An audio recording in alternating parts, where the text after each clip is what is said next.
In this video I'm going to be taking a look at the Anteans, and yes, I bit the bullet, I got the DLC.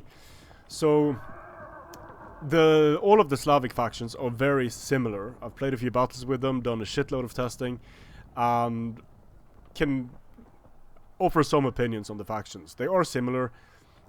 They are mainly infantry based factions with some very broken skirmish capabilities.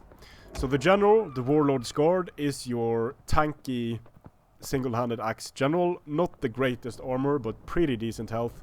I would have really liked to see... this guy has spear wall, so that's quite interesting. An axe unit has a spear wall. CA please. For spear infantry, Slavic levy. With the Slavic spearmen, things start to become interesting, because they're getting 30 bonus against Cav. For only 425. The Slavic Lord Shields, do not know what's going on there. 10 bonus versus Cav, 25 melee damage. All around terrible, aside from their missile block chance. Slavic Noble Spears, 30 bonus versus Cavalry. But again, their missile block chance just isn't there. The Chosen Shields have both the 30 bonus and the 70 missile block, but they are very, very expensive units. They could have a role in the Slavic armies, and we'll take a look at that later.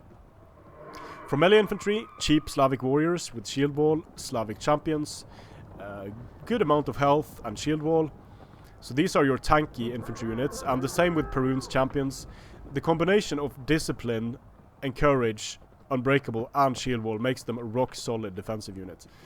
Their melee defense is, however, on the low side, very low actually.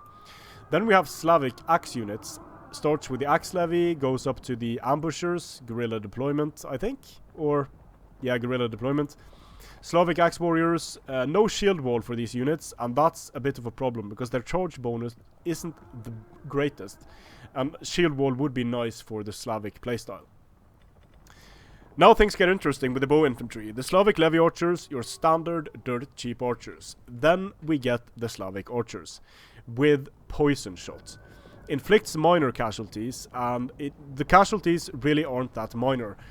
I've been getting an average of 8 to 12 casualties against any type of unit with these poison shots, because once the poison shot hits, the casualties start accumulating on the unit. It doesn't seem to matter how many arrows actually hit. It's just it seems like it's the effect that gets put on the unit, kind of like flaming shot. If one flaming arrow hits, the entire unit gets affected by that. Then the Slavic hunters, in addition to the poison, they have the stealth of the hunter, giving them plus 90 range, but increasing their fatigue. So with plus 90 range, they're looking at 240 range, which means that they can fire, pull back, and cause massive casualties, because they don't need to hit with many arrows to inflict massive casualties. The poison archers are kind of crappy. They do have heavy poison, which inflicts more casualties per volley. But they don't have the increased range, so I'm tempted to say that the poisoned hunters are viable here because of the stealth of the hunter and the major casualties. The poison shot will also fatigue a unit. It doesn't say on the unit stats, but it doesn't say on the poison shot ability, but it will fatigue the unit. And I'll show you some tests. These units are completely ridiculous. Then we have some skirmishers. Standard skirmishers. It gets good with the Slavic noble skirmishers. They forgot to bring decent weapons with them. 5 base, 1 armor piercing. These guys should really have a spear. Low armor, but the missile damage is astounding. 100 precision shot and 30 bonus versus Cav. It's going to kill Cav quickly. If the Slavs had good cavalry, they would be OP, but they do not. They have good multi-purpose cavalry. Svarog Raiders, Slavic Horse Raiders, and Slavic Raiders. All of these units have spears that they can use in combat. They are low on the armor side. They have a decent amount of javelins with a 15 bonus, and they have Parthian. So most skirmish cav now has Parthian, which is a good addition.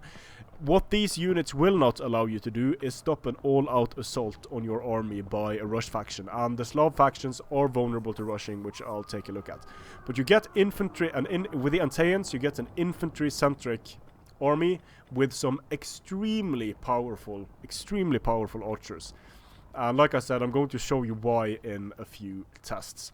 So not a top tier faction, a faction that requires some knowledge to use correctly, but it does bring a different flavor, and I'm very tempted to call these guys the Othar's Archers because of how overpowered they are.